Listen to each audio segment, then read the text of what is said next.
Now we have everything ready to work, but before we start, I would like to talk a little bit about the general concept of the burp proxy. Burp is an intercepting HTTP proxy, which means that it works as a normal HTTP proxy and allows you to intercept and manipulate all requests and responses going through this proxy. It only works with the HTTP protocol now, but nowadays even rich clients use HTTP for communication, so this doesn't mean that you can only test web applications with Burp. Also, if you work with SSL, Burp supports SSL, so testing HTTPS applications shouldn't be a problem. Let me show you this really sophisticated diagram. As you can see, we have these three things in our architecture. On the client side, we have our browser.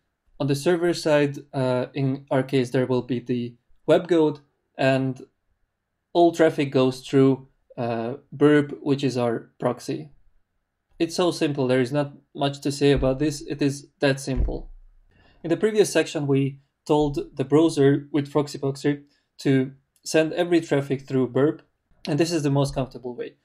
Sometimes you don't have the luxury to do it this way because for instance, only Internet Explorer is supported, or proxying is not supported at all, and you have to trick your operating system to send traffic through Burp.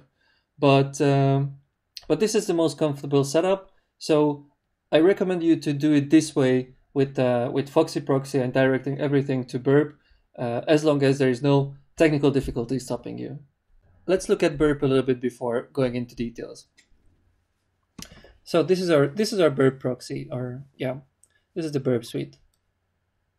Burp consists of different modules. The modules can you see here? These tabs are the different modules: so the target, proxy, spider, scanner, etc. All these modules implement different feature sets, so they're like different tools. And the whole concept is that if you find a request somewhere, then you can just take that request and send it to the module where you can do what you want with that request.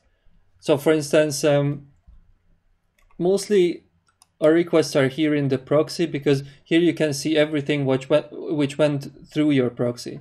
And here we see that there was this request which was loading the webgoat/attack page.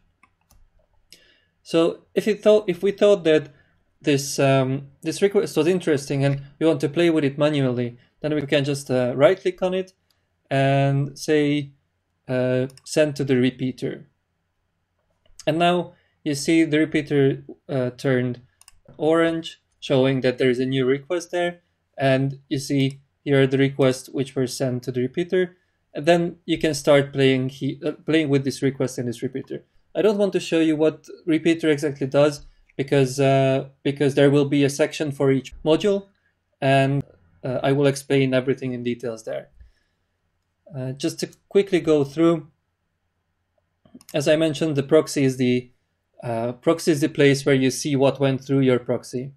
The target is the place where you see all traffic organized in a tree format. It's good to have an overview of the application. And there's the spider. It's a spidering tool.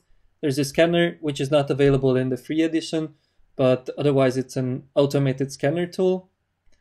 The intruder is like the half-automated solution of testing, where you can say what parts of the request you want to send, and you want to say which payloads you want to use, and then it will automate this.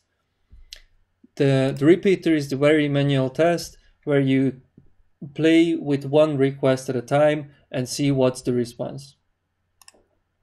The sequencer is good for testing randomness. It's usually to test random tokens like session cookies, etc. It has some mathematical tests built in, which can find out the entropy of the randomness. The decoder is a really simple tool to make your life easy, to encode or decode URL encoding, HTML encoding, base64, things like that.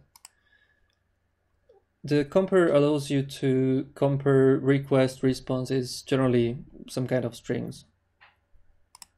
And you might know already, but Burp is an extendable tool, so you can write your own Burp extension and install that in your Burp suite. And yeah, this way you can build any kind of plugins what you want. And options, alerts, that they are not that interesting. So these are the different modules in the tool. And now we're going to start to go into details and talk about each module separately. So let's go.